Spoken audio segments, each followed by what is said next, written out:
been an absolutely fascinating day here in Berlin. Just watching the different strategies of the players, some going all out for a win, some keeping something in reserve.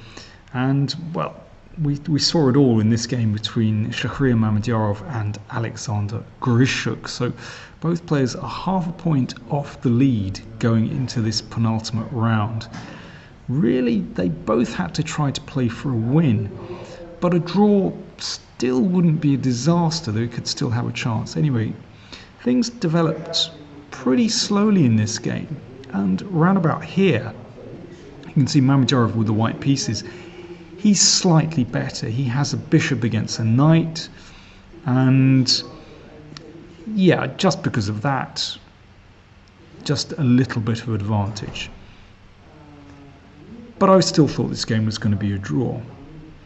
Grischuk exchanged off rooks and then offered another exchange. And now Mamedyarov just took a little bit of initiative with the rook b5. So what he would like to do is maybe switch to the a file, maybe play queen a5, which feels like it's getting somewhere. Certainly after the exchange of rooks, then that would be better for white, probably just winning a pawn straight away. So Grischuk played knight e8. And that means that this now isn't very good, because in this case black can simply exchange here.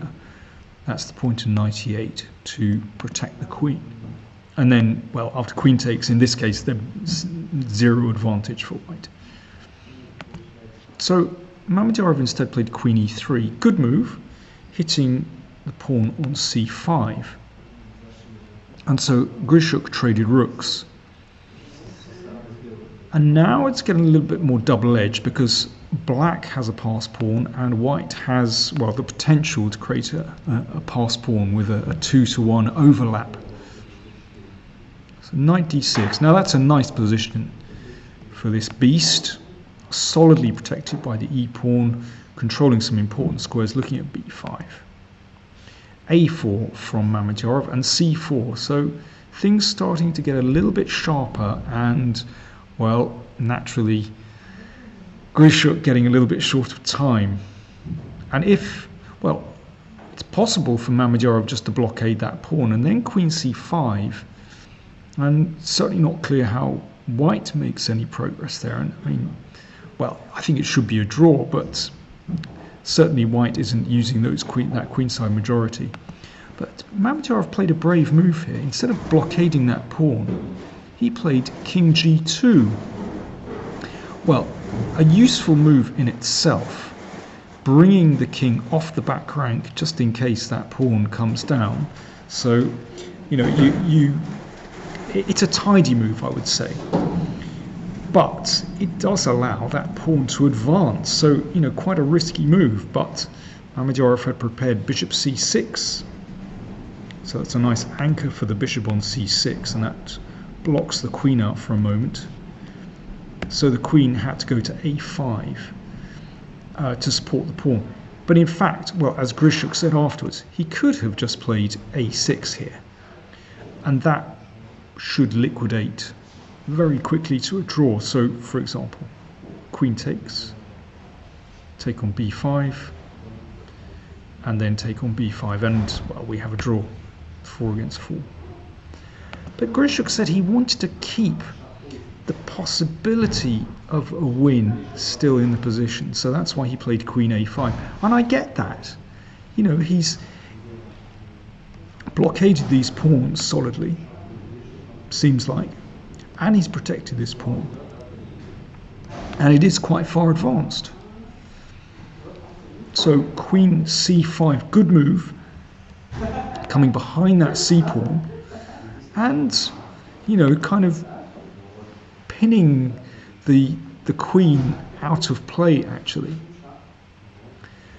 Now, if queen takes a4, queen takes pawn, knight takes b5, and then queen e5, and that's a bit irritating for black, because the knight is hit, and if white could take that pawn on e7, then, well, he might have a chance to attack black's king. So instead, Grischuk played a6.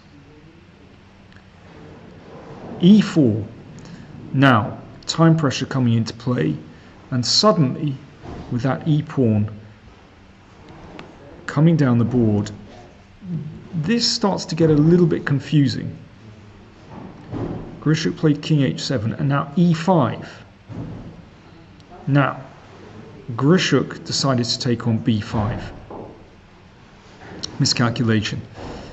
He could have just played knight f5, and actually everything is still under control here. It's actually impossible for white to make any more progress. The important thing is that that knight covers e7, and black's king is still completely safe.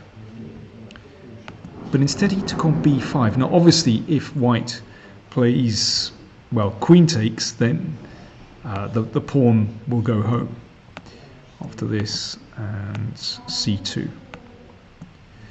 And even bishop takes instead, then black can even take his time because of this pin, and white really can't get out of this. So after queen c4, c2, and it's just going to be a draw after queen takes, and queen takes bishop. I mean, presumably that's what Grischuk had anticipated, but instead Mamedyarov threw in pawn e6, and that was enough to frazzle Grischuk completely. So, for example, if this pawn is taken, then white breaks through, and this is a winning attack here. And let's arrange this, and bishop e4.